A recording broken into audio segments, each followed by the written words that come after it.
Hey everyone, it's Ben Hardy here, and in today's video, we're going to be looking at the Ram Power Wagon. I happen to not be in the market for a truck quite yet, but in the near future, and this is definitely one of the options, so I want to look at it and see if it's something that I should consider.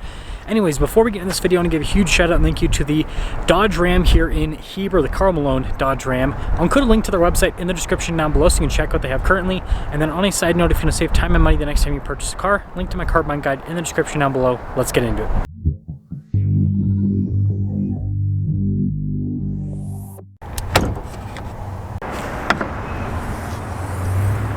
Powering this is a naturally aspirated 6.4 liter Hemi V8 that goes through an 8-speed automatic transmission. It puts out 410 horsepower and then 429 pound-feet of torque. Now before we move forward with this review, I do want to mention if you want to see more videos just like this, then I recommend you subscribe because I post content every single day.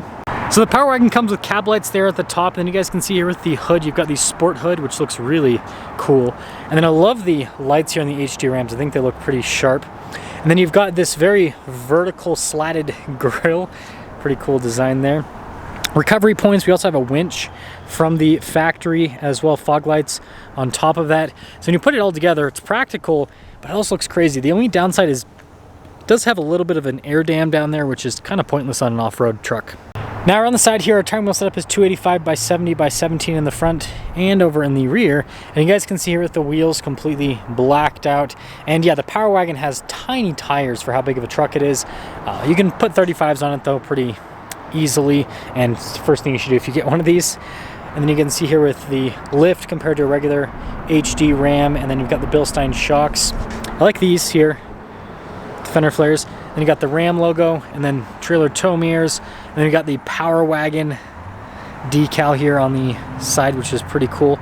And then being a 2500, this does have multi-link in the back. And then here's your full side view with the Power Wagon. Taking a look at the key fob, we have our lock and unlock function. We got the tailgate drop down, a remote start, and then we have the Ram logo on the back. And then taking a look at the bed area, you can see we've got the cargo partition here. We've got LED bed lights with this as well, all protected from the factory with the bed liner, which is nice. And the tailgate's light with the Rams. Got the Power Wagon logo there, parking sensors at the bottom, and you guys can see how the tail light's blacked out in the center. And then of course this one has the Ram boxes, which is a cool storage system. The other side has an outlet, which is a nice feature. But putting it all together, outside of the tiny tires, I think that it's a pretty cool looking rig. Now inside, soft touch here, you can see down below as well. And then this one has the limited interior, so really nice seats. I don't think I'd go for this interior, a little bit too luxury for me. We do have ice buckets underneath here. If I can lift it up, you can kind of see that. Now getting in, I think you're gonna need to put side steps in this because you gotta really lift yourself up. But legroom's solid, got a storage pocket, some cup holders. We've got vents back here, heated seats, USBs, full outlet there as well. And then headroom, it's pretty good. Now taking a look at the front door panel, you can see again with all of the nice trim here, memory seat function, blind spot running with the mirrors as well. And then payload on the Power Wagon, 1,222 pounds. That is pretty dang low for a HD. Power Wagon logo there. And then you can see perforated all down the center with the seats. Power adjustments, you got your light controls here, and then more nice trim. I'm just showing this because holy crap, you gotta like jump up into the truck. But start her up. Ooh, that's pretty cool animation. Now taking a look at the steering wheel, you can see soft touch all around, perforated on either side. You got radio controls as well. You've got stuff for the adaptive cruise control, your gear limiter, controls for the center stack on top of that. And then your turn signal windshield wiper stock. Full digital gauge cluster, which we can use to change from digital to analog view, which is kind of fun. I'll go a little bit slower so you can actually see. But yeah, that's a nice feature to have. Nice trim all over the dash here. You can see Harman Kardon with it. And then we've got a 360 camera system, which is definitely a nice feature to have for such a big pickup truck.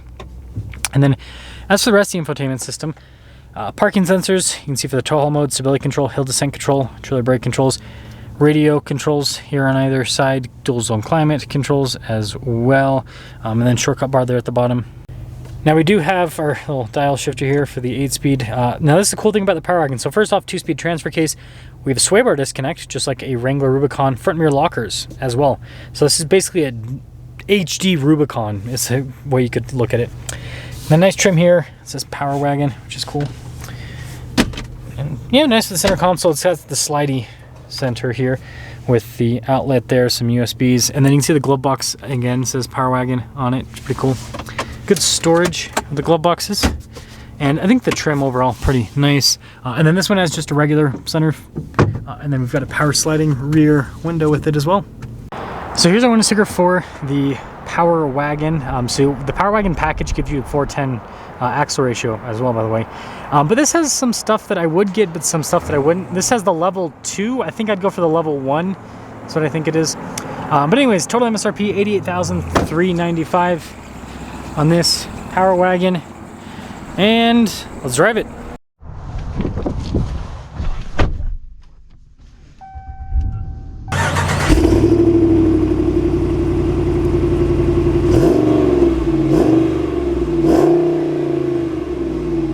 Well, let's talk about visibility before we set off. Here's visibility over the hood.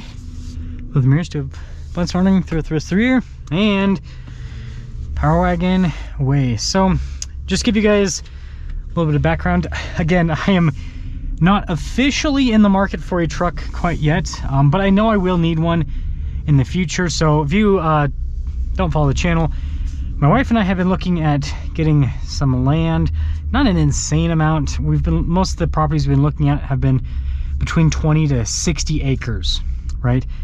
So with that amount of acreage and with the work we'll have to do, having a truck bed is going to be nice. Now we also happen to be looking in places that are a little bit off the beaten path.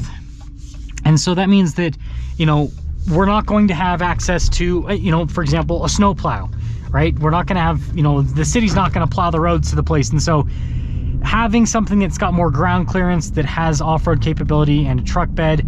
So that's, you know, why the Power Wagon, for example, you know, I'm not going to be doing Moab rock crawling with this, but having the locking differentials and all that kind of stuff could be nice on a, you know, let's say a steeper road that's covered in deep snow, for example. Having a winch to pull yourself out, it's another thing that could be pretty nice. So yeah, I know you guys are going to put all your suggestions down below, and feel free to do that. I'm still on the fence between HD and half-ton in terms of the truck. I don't think I'm going to need the towing from an HD. I think the only benefit with an HD would be the bigger bed and then bigger payload capacity.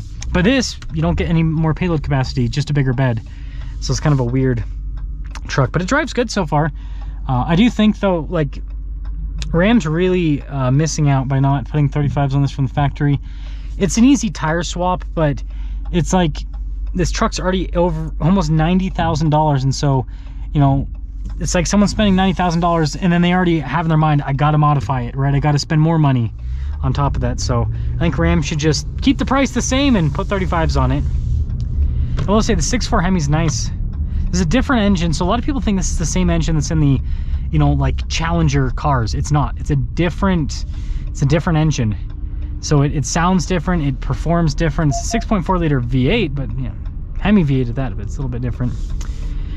And aside from that, it's pretty comfortable. The seats are comfortable.